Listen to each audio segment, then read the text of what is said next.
बिस्मिल्लाहिर्रहमानिर्रहीम। अस्सलाम वालेकुम। आप देख रहे हैं हालात। मैं हूं सईद चौधरी।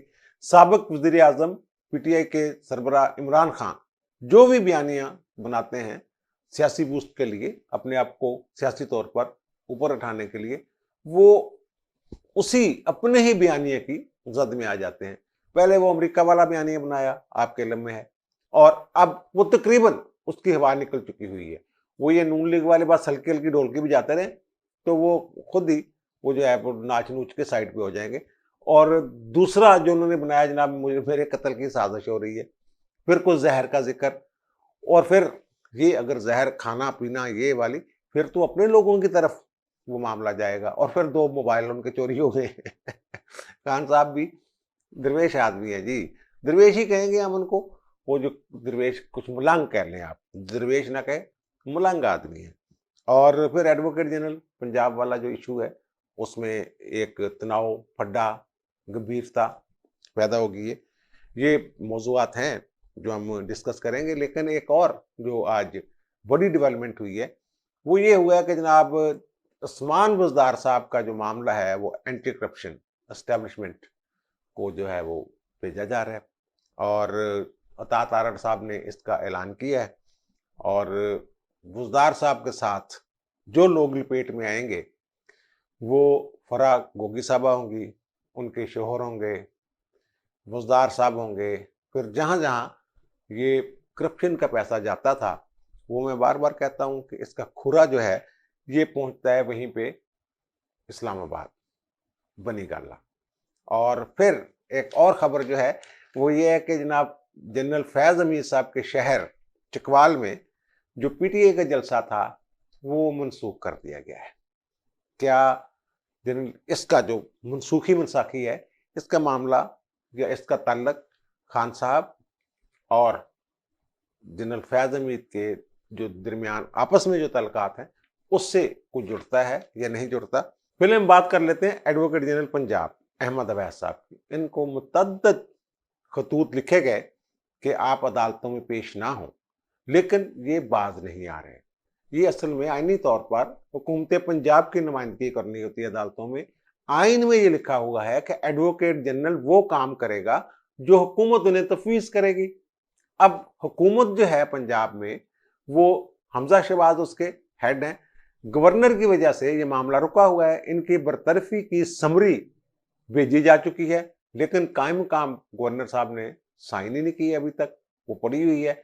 और अहमद अवैस साहब जो हैं, ये खुद को एडवोकेट जनरल के तौर पे अदालतों में पेश हो रहे हैं। हालांकि रजिस्ट्रार्स जो हैं सुप्रीम कोर्ट के और हाई कोर्ट के, उनको भी खत लिखे जा चुके हैं कि जनाब आप पेश ना हो। अब एक और खत लिखा गया है कि जनाब आपको ये फलां फलां तारीख को खत लिखे गए थे, लेकिन आप बाज नहीं आ रहे पेश होने से। अब आपको फिर हदायत की जाती है कि आप अदालतों में हुकूमत के बिहाफ पर पेश नहीं हो सकते। लेकिन यार ये कैसी बात है, हुकूमत को ये हाई कोर्ट की ये एक रूलिंग है, जजमेंट है कि हर हुकूमत को उसी तरह इख्तियार हासिल है कि अपनी मर्जी का वकील करे जैसे आम शहरी को है। लेकिन ये कहते नहीं, मैं तो इस हुकूमत को मानता ही नहीं, नहीं नहीं मैंने नहीं जाना, मुझे गवर्नर हटाएगा तो जाऊंगा।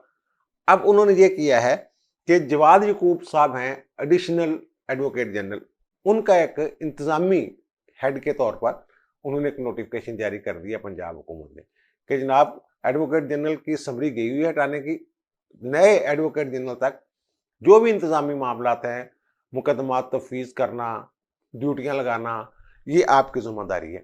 अब फड्डा क्या बढ़ गया है, कल है वो फुल बेंच जिसमें ये पीटीआई के जो अरकान है, इनकी इंट्रा कोर्ट अपील जो है 5 रुकनी बेंच में, उसके 2 वकील हैं इनके पीटीआई वालों के। एक अजहर सदीक है, अजहर सदीक तो कल शायद अवेलेबल नहीं है लाहौर में, वो इस्लामाबाद में इलेक्शन कमीशन में है। इम्तियाज सदीकी साहब जो हैं वो होंगे, वे भी डेट ही पड़ जाए कोई। उसमें एडवोकेट जनरल को भी नोटिस हुआ था। अब अहमद अवैस साहब ने जनाब वो नोटिस की बुनियाद पे एक जवाब दाखिल करवाने के लिए भेजा, लेकिन जवाद यकूब साहब जो एडिशनल एडवोकेट जनरल हैं और उन्हें इंतजामी जिम्मेदारियां सौंप दी हैं हुकूमत ने, उन्होंने वो रोक लिया है। कल मेरा ख्याल है कि अहमद अवैस साहब पेश होने की कोशिश भी करेंगे और जवाद यकूब साहब उन्हें पेश नहीं होने देंगे। अजीब एक पड्डा बनेगा।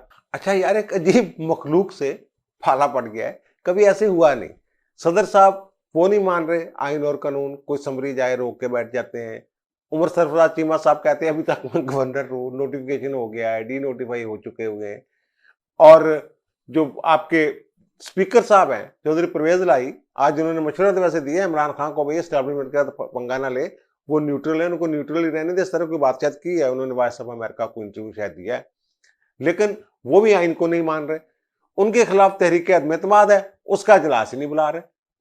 और जो 16 को इजलास होना था पंजाब असम्बली का, वो शायद 30 मई पे ले गए खींच कूच के। उनका ख्याल है कि उतनी देर में शायद को बंदे नाहल हो जाएंगे। वो उन्होंने यार, वो मैंने बताया था, उन्होंने वो पाइपलाइन में बहुत कुछ है, वो बंदे शंदे और हैं, अगर वो नाहल भी हो गए, ये डी सीट भी हो गए, जिन्होंने 63A वाले जिन्होंने हमजा शहबाज को वोट दिए थे, तो वो उससे कोई फर्क शर्क नहीं पड़ेगा। और ना ही ये रूलिंग शूलिंग दे से, वैसे कहते हैं स्पीकर जनाब रूलिंग दे देगा कि जनाब आप एतमाद का वोट रहे हैं, उसके पास इख्तियार ही कोई नहीं है, वो गवर्नर के पास इख्तियार है। गवर्नर के तौर पे, कायम काम गवर्नर के तौर पे भी ये नहीं कह सकते, क्योंकि कायम काम गवर्नर सिर्फ जो रोजमर्रा के मामूलात हैं, अमूर हैं, वो निपटाते हैं।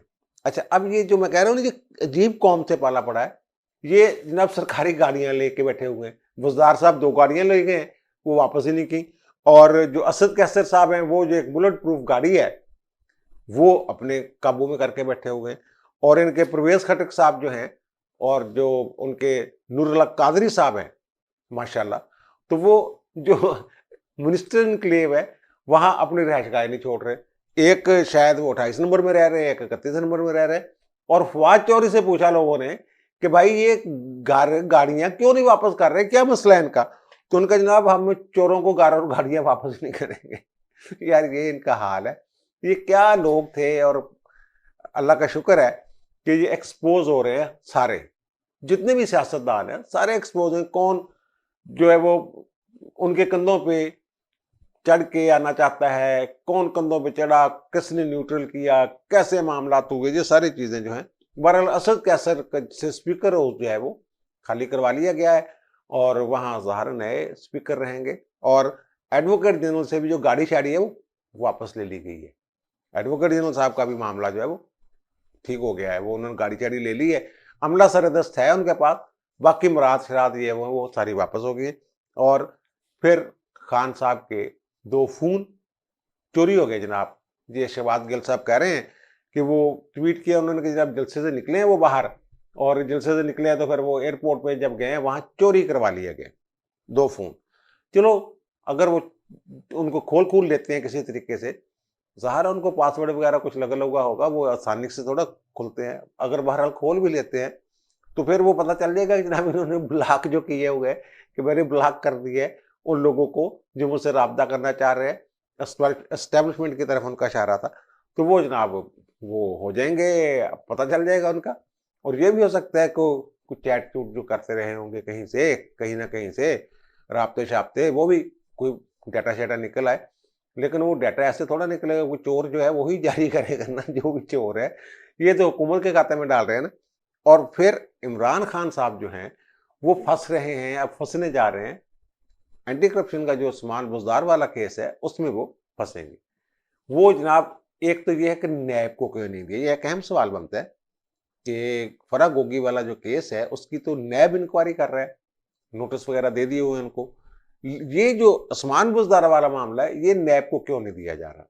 अता तारड़ साहब ने कहा कि मेरी तो ख्वाहिश होगी कि नैब को भी एक्शन लेना चाहिए, लेकिन हम एंटी करप्शन को ये कह रहे हैं या भेज रहे हैं कि जनाब इसका वो करें इंक्वायरी। नैब को इसलिए नहीं भेज रहे कि नैब का जो कानून है उसमें बहुत सारी तरमीम होने वाली है, और वो एक अहम तरमीम जो है उसमें ये मुजवजा तौर पर या मुबैना तौर पर ये होगी कि अगर किसी सियासतदान को पकड़ना हो जो रुकने असम्बली हो ख़ास तौर पर, तो फिर उसके लिए पहले कोई इंक्वायरी करनी पड़ेगी, और उसमें कोई पार्लियामेंट का भी किरदार हो सकता है। इस तरह का कोई बना रहे हैं कि यानी जो असम्बली का या पार्लियामेंट का कोई किरदार उसमें हो सकता है। सियासतदानों के जो असासाजात वगैरह के या जो भी नैब के दायरे में आने वाले जराइम हैं, उनके लिए वो पहले उधर से इजाज़त और इंक्वायरी इब्तदाई इंक्वायरी वहाँ भी होगी। इसलिए शायद इनका केस नैब को नहीं भेजा जा रहा, क्योंकि ये मामला को ज़्यादा देर चलना नहीं है, जल्दी जल्दी ये तरामीम होनी है, अब लेट नहीं करना उन्होंने। और इसीलिए उनको भेजा जा रहा है एंटी करप्शन को। और फिर उसके खुरे जो है वो खान साहब तक जाने हैं, क्योंकि उन्होंने कहा है कि जनाब ये फराह गोगी इसमें मुलव्वस रही है, फराह गोगी पैसे इकट्ठे करती रही है, फराह गोगी को हमें वापस बुला रहे हैं। और फिर फराह गोगी अपनी सहेली को पैसे देती थी, सहेली के फिर ज़ाहिर है वो उसके मियाँ हैं इमरान खान साहब। वो सारी उन्होंने कहा जनाब 5 अरब की अराजी जो है ना, उस्मान बुज़दार साहब ने तोसा के करीब खरीदी है। वो कहते हैं इस दफ़ा हम सारे जो भी हाथ हैं वो पक्के हाथ डालेंगे, कच्चे हाथ किसी पे नहीं डालेंगे, सबूतों के साथ, ताकि ये न समझा जाए कि इंतकामी कार्रवाई। वो कहते हैं सबूत हमारे हमने इकट्ठे कर लिए, सबूतों के साथ बुज़दार को पकड़ना है, गोगी को भी पकड़ना है। खान साहब का तो पता ही नहीं। वो कहते हैं जनाब कि खान साहब का हमें तो अब तक नहीं पता चला कि ज़रिए आमदनी क्या है, वो खाते कहाँ से, कमाते कहाँ से हैं, कोई पता नहीं चल रहा खान साहब का। और वो कहते हैं 10 अरब की करप्शन के सबूत जो हैं वो एंटी करप्शन को उस पर कार्रवाई करेगी। और फिर बुज़दार साहब फंसेंगे, फिर वो फराह गोगी फंसेगी। एक और मैं बात बता दूं, मैंने पहले भी एक वीलाग में कहा था, बहुत सारे लोग वादा माफ गवाह बनने वाले हैं। ये बहुत सारे लोग ऐसे हैं जिन्होंने स्टिंग ऑपरेशन के जरिए वो इनको सारी वीडियो शीडियो बनाई हुई है, पैसे देने की, लेने की।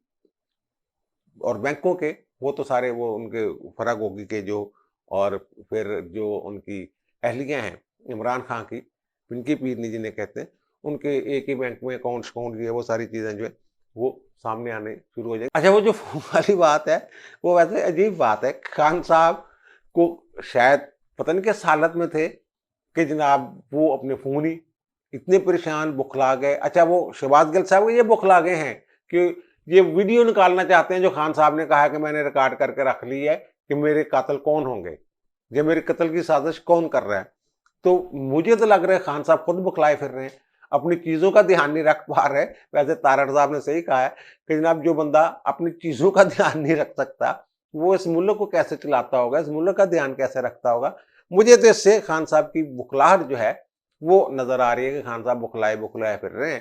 अब खान साहब जो कह रहे हैं कि जनाब मेरे कत्ल की साजिश हो रही है, एक जहर के बारे में मैं बताऊंगा, अगर वो जहर दे दिया जाता है तो फिर वो बंदे को हार्ट अटैक हो जाता है, और फिर शायद पता नहीं चलता कि जनाब इसको जहर दिया गया है, हार्ट अटैक ही वजह वो जो मौत की है वो ज़ाहिर होती है, इस तरह की बात शायद की है। तो उस पे मरियम ने फिर पकड़ लिए। वो जब नवाज शरीफ नैब की कस्टडी में थे और शदीद बीमार हो गए थे और प्लेटलेट्स का उनका इशू बन गया था, फिर वो बाहर जाना पड़ गया था, तो उस वक्त कैप्टन सफदर ने ये बयान दिया था कि उनको जहर दिया गया है। ये कैप्टन सफदर ने, हमने उसको ज़्यादा सीरियस नहीं लिया था कि मे बी ये सिर्फ सियासी बयानियां हो, लेकिन अब खान साहब ने खुद ही अपने गले में ये फंदा डाल लिया है। मरियम ने कहा है कि जनाब इसका भी पता करेंगे अब कि जनाब जो ये वही जहर है जो इमरान खान को पता है कि कौन सा जहर है जो नवाज शरीफ को दिया गया था। और फिर खान साहब ने डॉक्टर रिजवान जो है DGFIA, जिन्होंने ये शहबाज शरीफ हमजा वगैरह के जो मनी लॉन्ड्रिंग वाले केस की इंक्वायरी की थी, वो पिछले दिनों इंतकाल हुआ हार्ट अटैक से उनका। वैसे वो कैंसर के भी मरीज रहे हुए हैं, तो वो कैसे उनको हार्ट अटैक, इसकी भी इंक्वायरी हुई, खान साहब ने ये कहा है। और फिर किसी और एक ऑफिसर का भी नाम लिया कि उसकी भी इंक्वायरी होनी चाहिए, इसको हार्ट अटैक कैसे हुआ। और फिर तो ये भी यार होना चाहिए, पता लगना चाहिए कि जस्टिस वकार सेठ जो थे उन्हें क्या हुआ था। और फिर जज जो अरशद मलिक थे जिन्होंने सजा दी थी एक केस में जिसकी वीडियो सामने आ गई थी नवाज शरीफ को, उनकी अचानक डेथ कैसे हुई थी, ये तो आपके दौर में हुई थी। फिर इन सब चीजों की इंक्वायरी होनी चाहिए, इंक्वायरी करके पता चले जनाब खान साहब को पता है कि ये होता है। अब खान साहब अपने जो साजिश है उसमें लिपेट रहे हैं और लोगों को भी।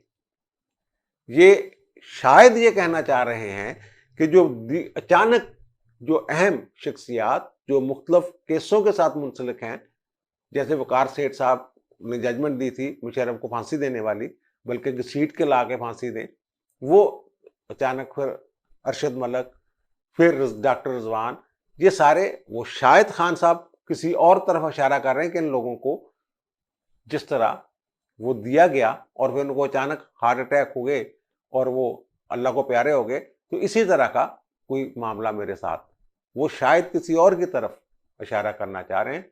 और शायद वो जैसे कहते हैं खान साहब कि मैं खतरनाक हूँ और मैं जनाब खोलूंगा रात, मे भी इसी तरह की खान साहब की कोशिश हो। लेकिन अगर वो जहर वाली बात है, फिर तो खान साहब को अपने इर्द गिर्द जो लोग हैं, जो घर के लोग हैं, उन पे बड़ी नजर रखनी चाहिए, क्योंकि खाने में तो वही बंदा जहर डाल सकता है जिसकी खाने तक रसाई हो। वो बावर्ची हो सकता है, कोई नौकर हो सकता है, अहलिया हो सकती हैं, कोई भी हो सकता है। लेकिन ये खान साहब का एक झूठा बयानिया है। इसमें एक और बुरी तरीके से वो ऐसे फंस रहे हैं कि राणा सनाउल्लाह जो वजीर दाखिला है, उन्होंने ये कहा है खान साहब हम कमीशन बना देते हैं, आप कहते हैं तो आपके पास जो भी सबूत हैं वो हमें फराहम करें कि जनाब यहां से मुझे पता चला है कि साजिश हो रही है। अगर आप सबूत देते हैं हमें या कमीशन को, फिर कार्रवाई होगी। अगर नहीं देते आप, तो इसका मतलब आप ये उसी तरह का बयानिया घट रहे हैं जैसे अमेरिका वाला घड़ के बैठे हुए हैं, और आपके जो अंधे मुकल्लदीन हैं वो आपके पीछे लग जाते हैं। ये तो पता है। और मरियम ने ये कहा है, मरियम नवाज ने, उनका ट्वीट है कि जनाब राणा सनाउल्लाह साहब इनको छोड़ना नहीं, ऐसे भागने नहीं देना। ये बड़ी इन्होंने मौजें की हैं सरकारी, ठीक है, इनकी सिक्योरिटी रखें, लेकिन इनको औकात जितनी है औकात में भी रखें। अच्छा, खान साहब जो भी बात करते हैं ना, मुझे नहीं पता कि वो कौन इनको ऐसा बयानिया बना के देता है। वो वक्ती तौर पे अट्रैक्ट करता है, लेकिन जो काउंटर करने वाली टीमें हैं वो भी तो टीमें ही है ना, वो भी तो सियासतदान ही है ना, वो भी तो ब्यूरोक्रेट एस्टेब्लिशमेंट ही है ना। तो वो खान साहब का वह बयानिया जो उसका तोड़ कर लेते हैं, और खान साहब उसमें बुरी तरह खुद ही फंस जाते हैं। लेकिन ये तो जो सोच रखने वाला बंदा है वही ये कह सकता है ना कि जनाब खान साहब यहाँ भी झूठ बोला, खान साहब ने यहाँ भी झूठ बोला। जिन्होंने ये सोचना ही नहीं कि खान साहब झूठ भी बोल सकते हैं, तो उन पे तो वो बेअसर हैं चीज़ें सारी, वो जो मर्जी आप लेके आए, जो भी सबूत ले आए। और दूसरी बात, 19 मई को एक जलसा था, शेड्यूल था, इश्तिहार छपे थे, ये हो रहा था चकवाल में। और चकवाल शहर है जनरल फैज हमीद का, वहां उन्होंने तरक्याती काम भी करवाए हुए हैं, कुछ उनके नाम की शायद तख्तियां भी लगी हुई हैं। तो वहां ये जलसा था। ये जलसा हो गया है मुलतवी, मुलतवी नहीं हो गया, मनसूख हो गया। उनको जो एमपीए वगैरह हैं, यासर हमाइया वगैरह, वो उन्होंने पहले ये कहा ना शायद 20 को ऐलान हो जाए, इसलिए जरूरत नहीं। लेकिन फिर जो उनके सेक्रेटरी जनरल हैं पीटीआई के, उन्होंने जियो पे ये बात करते हुए बताया कि जनाब वो खान साहब की जाती मसरूफियात की वजह से वो जलसा जो है वो मुलतवी, ये मनसूख कर दिया गया है। तो अब वहां जो इस जलसे की तैयारियों में लोग मसरूफ थे, बहुत जान मार रहे थे जलसे को कामयाब करने के लिए, वहां कोई नजफ हमीद साहब हैं, वो ज़ाहिर है हमीद अगर नाम लगता है तो फिर वो भाई होंगे ना वो पेशावर वालों के, तो वो भी बड़े एक्टिव थे और ये मामला चल रहे थे। लेकिन मामला ये हुआ है कि जो खान साहब जनरल फयाज हमीद की बातें कर रहे थे, उसके जवाब में फिर मरियम बातें कर रही थी, फिर कुछ जरदारी साहब ने भी बात कर दी। तो वो वहां से खान साहब को कुछ कहा गया है, पैगाम शेगाम दिया गया है कि खान साहब खुदादा वास्ता मेरे मुस्तकबिल दा नाल ना खेलो, मेरा जिक्र जुक्र ना कराया करो, थोड़ी मेहरबानी। अगर तुसी मेरे हमदर्द हो या मेरा और आपका कोई ताल्लुक रहा है बतौर DGISI और आप वजीर आजम रहे हैं, या उससे पहले भी कोई अगर ताल्लुक था, तो आप इस तरह मेरा नाम लेकर मुझे बदनाम ना करें। मेरा मुस्तकबिल खतरे में पड़ गया हुआ है। आप मुझे ले दे गए हैं, पंजाबी में जगह ले दिया गया यार उन्होंने, खान साहब उसको ले दे गए। और अब वो जलसा जो है वो अगर वहाँ जलसा चकवाल वाला होता तो फिर ज़ाहिर है नजफ हमीद साहब भी वहाँ होते, और फिर चीज़ें जो हैं वे मीडिया पे और उछाली जाती हैं, जो मुखालफिन हैं ये और उछाली जाते हैं। जनाब ये देखें किसने जलसा करवाया, इसके पीछे कौन हो सकता है। एमी एमी अल्लाह वास्ते तो जिम्मे बैर होंदा, इसको जनरल फयाज हमीद बीच में लोगों ने सीट के लिए आना था। मेरा ख्याल है कि ये बड़ी अक्लमंदी का फैसला करवाया गया है खान साहब से कि खान साहब चकवाल में छड़ दो, कितने होर टुर जाने हैं। बहरहाल आप जलसे जितने भी इनके खान साहब के हो रहे हैं वो बातें वही हैं, लोग भी वही हैं, लेकिन तादाद जो है वो कहते हैं कम होती जा रही है हर जलसे के साथ। और फिर इन्होंने जो फैसला किया हुआ है, मैं बार बार कह रहा हूँ, इन्होंने खान साहब के वो जो इनका जो असर है ना हुकूमत ने, अतहादियों ने, ये हर सूरत में ज़ाहिल करना है इलेक्शन से पहले पहले। खान साहब का जैसे ये मैंने करप्शन वाली बात की है, ये बुज़दार वाली, इसी तरह की करप्शन के स्कैंडल्स जो हैं वो आएंगे, और फिर जब उनकी इंक्वायरी होगी तो वो शहजाद अकबर जैसी प्रेस कॉन्फ्रेंस नहीं होंगी, उसमें बाकायदा सबूतों के साथ दलाइल के साथ ये बात होगी, इमाम के सामने रखी जाएगी कि भाई इन्होंने ये नहलियाँ, ये इन्होंने करप्शन की हुई है और ये माल खाया हुआ है। वैसे ये बड़ा वैलिड सवाल है कि खान साहब आपका ज़रिया आमदनी क्या है? अब मुझे दीजिए इजाज़त, इंशाअल्लाह दोबारा मुलाकात होती है नए व्लॉग के साथ। अल्लाह ताला आप पर, मुझ पर, हम सब पर मेहरबान रहे। अल्लाह हाफ़िज़।